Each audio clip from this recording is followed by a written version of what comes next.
Guys ఈ వీడియోలో మనము లా ఎక్సలెన్స్ ఐఏఎస్ బెంగళూరు గురించి మనం మాట్లాడుకుందాం. జనరల్ గా అంటే నేను లా ఎక్సలెన్స్ ఉన్న వాటిలో హైదరాబాద్ లోను బెంగళూరులోను బెటర్ అని నేను చెప్పాను. అండ్ ఇక్కడ ఈ వీడియోలో అయితే అసలు వీళ్ళకి 2022 23 24లో అంటే 23లో వీళ్ళకి వచ్చిన ర్యాంక్స్ ఎంతమంది ఐఏఎస్ లో వచ్చారు, ఎంతమందికి ఐపీఎస్ లో వచ్చినాయి అండ్ డీటెయిల్డ్ గా క్లారిఫై. ఎందుకంటే రీసెంట్ గా సర్వీస్ అలొకేషన్ అయితే జరిగింది. సో చాలా వరకు ఏంటి అంటే ర్యాంక్ వచ్చిన తర్వాత అందరూ మాకు ఇన్ని ర్యాంక్స్ వచ్చాయి, జనరల్గా not about law excellence generalize చేసి స్టేట్మెంట్ పాస్ చేస్తున్నాను. ఎలా ఉంటుందంటే సో మాకు ఇక్కడ ర్యాంక్స్ వచ్చాయి, మాకు అక్కడ ర్యాంక్స్ వచ్చాయి, లేకపోతే మాకు ఇలా ఉంది సిచ్యువేషన్ అండ్ ఇక్కడ మాకు ఇన్ని ర్యాంక్స్ వచ్చాయి అన్ని ర్యాంక్స్ వచ్చాయి జనరల్గా చెప్పుకుంటూ ఉంటారు. వన్స్ సర్వీస్ అలొకేట్ అయినాక మాత్రం ఎవరు కూడా దీని గురించి మాట్లాడరు. సో ఇక్కడ ఈ వీడియోలో మనకి దీంతో పాటు జనరల్గా ఎక్కడి వరకు సో నేను ఇంకొక వీడియో ప్రిపేర్ చేస్తున్నాను. ఈ మొత్తం సర్వీస్ అలొకేషన్ దాదాపు లాస్ట్ ఇయర్ మనకి 1016 వరకు ర్యాంక్స్ అయినాయి, అంటే అన్ని పోస్టులు అయితే ఇచ్చారు. దాంట్లో ర్యాంక్స్ సెగ్రిగేట్ చేసి ఎంతమంది ఐఏఎస్లు అయ్యారు, ఏ కేటగిరీలో అయ్యారు, ఎంతమంది ఐపీఎస్లు అయ్యారు, ఏ కేటగిరీలో అయ్యారు, ఆ డీటెయిల్ ఇన్ఫర్మేషన్ అనేది నేను చేస్తా ఉన్నాను, ప్రిపేర్ అవుతుంది. And definitely I will update soon. And this video I'm talking about law excellence IAS Bengaluru location సంబంధించి.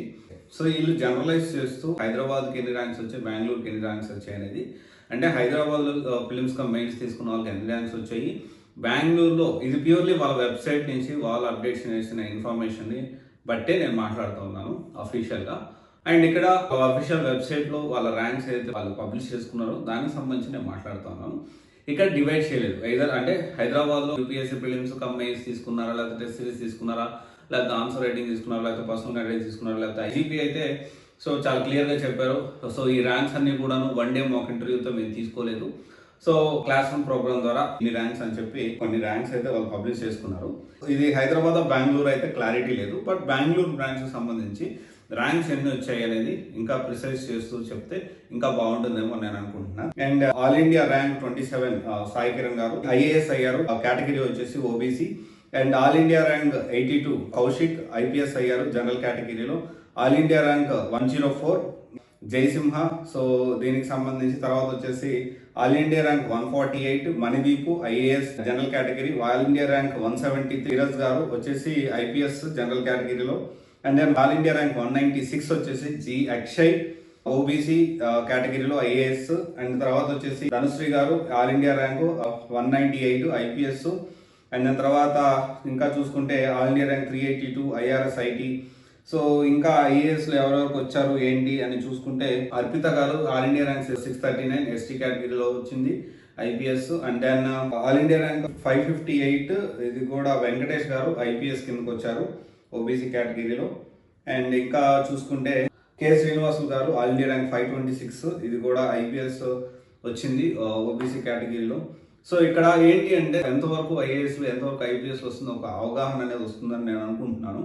సో బేసిక్గా వీళ్ళకి వచ్చిన చాలా ర్యాంక్స్లో ఐఏఎస్ ఐపీఎస్ వచ్చిన ranks correct me if I wrong, ఇవి ఏమన్నా నేను మిస్ చేసి ఉంటే లేదా ఒకవేళ చెప్పేటప్పుడు మీకు ఏమన్నా చిన్న మిస్టేక్స్ ఉంటే మీరు ఏమన్నా ఐడెంటిఫై చేస్తే మీరు కమెంట్ చేయొచ్చు.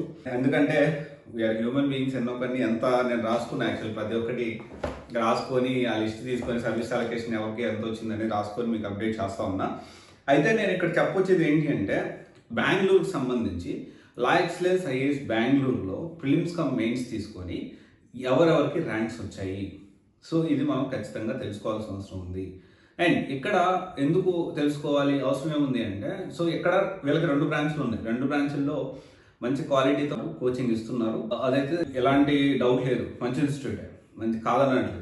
కానీ ఈ ర్యాంక్స్ విషయంలో కూడా వాళ్ళు చాలా క్లియర్గా మాకు వన్ డే మాక్ ఇంటర్వ్యూస్తో వచ్చినవి కాదు అన్నారు. సో వన్ డే మాక్ ఇంటర్వ్యూస్తో వచ్చినవి కాదు, ఓకే ఫైన్, బట్ టెస్ట్ సిరీస్తో వచ్చిందా, లేకపోతే ప్రిలిమ్స్ కమ్ మెయిన్స్ కోర్స్ తీసుకున్నారా, లేకపోతే ఆన్సర్ రైటింగ్ తీసుకున్నారా, లేకపోతే క్యూఆర్పీ అని చేస్తూ ఉంటారు మంచి ప్రోగ్రామ్ క్విక్ రివిజన్ ప్రోగ్రామ్ దానికి సంబంధించి తీసుకున్నారా.